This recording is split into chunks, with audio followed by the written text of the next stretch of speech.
চিটং port হচ্ছে দেশের হৃৎপিণ্ড। সেই হৃৎপিণ্ডকে যদি 50 বছরের জন্য লিজ দিয়ে দেওয়া হয় বিদেশিদের কাছে, তাহলে দেশের সার্বভৌমত্ব, security will be in question.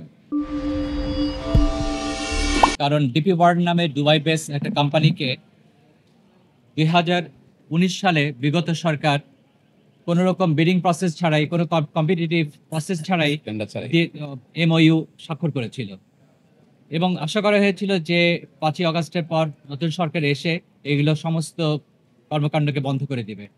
On the contrary যেটা হলো, দেখা গেল যে ডিপি ওয়ার্ল্ডের সাথে কার্যক্রম অব্যাহত রাখা হলো এবং আইএফসিকে দিয়ে ডিউ ডিলিজেন্স করা হলো এবং প্রসেসটাকে চালিয়ে নেওয়া হচ্ছে। কিন্তু ইন্টারিম পিরিয়ডের জন্য যেহেতু কন্ট্রাক্ট, যে এক্সিস্টিং কন্ট্রাক্টটা ছিল, সেই কন্ট্রাক্টের টার্ম শেষ হয়ে গেছে। এই কারণে বাংলাদেশ নৌবাহিনীকে স্বল্পকালিক সময়ের জন্য, যতক্ষণ পর্যন্ত পরবর্তীতে বিদেশি অপারেটরকে দিয়ে নিউ মোরিং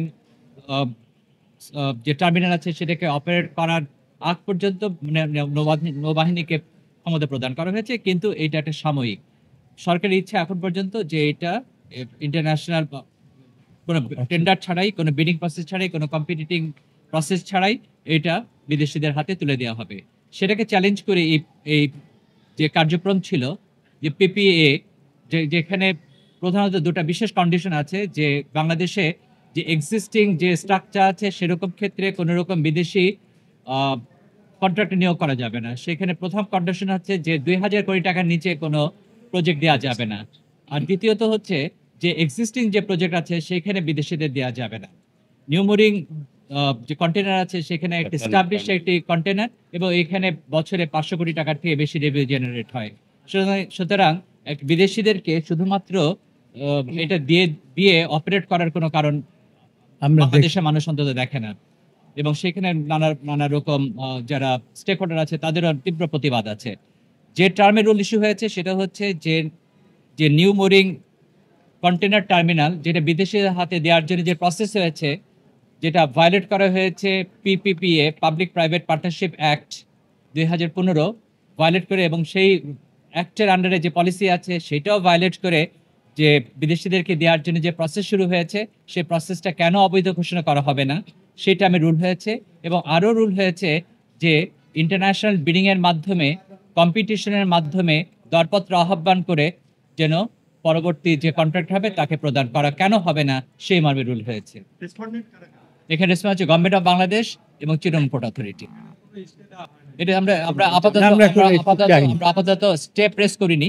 যদি ভবিষ্যতে গভর্নমেন্ট দেখা যায় যে কোনো চুক্তির মধ্যে আবদ্ধ হওয়ার জন্য প্রক্রিয়া শুরু করেছে, তখন আমরা আবার আসবো, এসে আমরা অ্যাপ্লিকেশন দিব যেন অন্তর্বর্তীকালীন কোনো আদেশ পাওয়া যায়।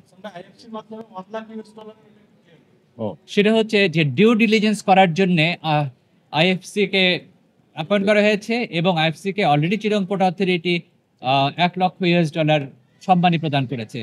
এবং কেন করেছে? কারণ ডিপি ওয়ার্ল্ডকে দেওয়ার জন্য এই ডিউ ডিলিজেন্স গুলোই প্রধানত করা হয়েছিল। এই যে অর্থ প্রদান, সেটা বিদেশিদেরকে দেওয়ার জন্যই অর্থ প্রদান করা হয়েছে।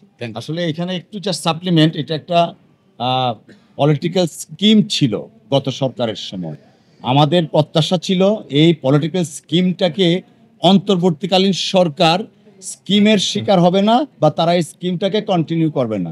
আনফর্চুনেটলি দেখা গেল বিএনপি সহ সারা বাংলাদেশের প্রত্যেকটা রাজনৈতিক দল এই বিদেশিদের কাছে 50 বছরের জন্য লিজ দেওয়াটার বিরোধিতা করা সত্ত্বেও অন্তর্বর্তীকালীন সরকারের প্রধান উপদেষ্টা সহ অন্যান্য উপদেষ্টা মণ্ডলী এই লিজটাকে কন্টিনিউ করার জন্য ওনারা বিভিন্ন স্টেপস নিয়েছেন।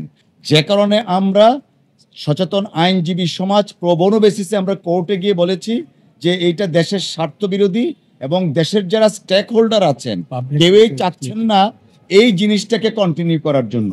মহামান্য আদালত আমাদের বক্তব্য শুনেছেন এবং সবচেয়ে বড় কথা হচ্ছে চিটং পোর্ট হচ্ছে দেশের হৃৎপিণ্ড। সেই হৃৎপিণ্ডকে যদি 50 বছরের জন্য লিজ দিয়ে দেওয়া হয় বিদেশিদের কাছে, তাহলে দেশের সার্বভৌমত্ব, security will be in question. সেই দিকগুলা বিবেচনা করে মহামান্য আদালত আজকে রুল দিয়েছেন এবং আমরা আইনজীবীরা সন্তুষ্ট রুল ইস্যু হওয়াতে।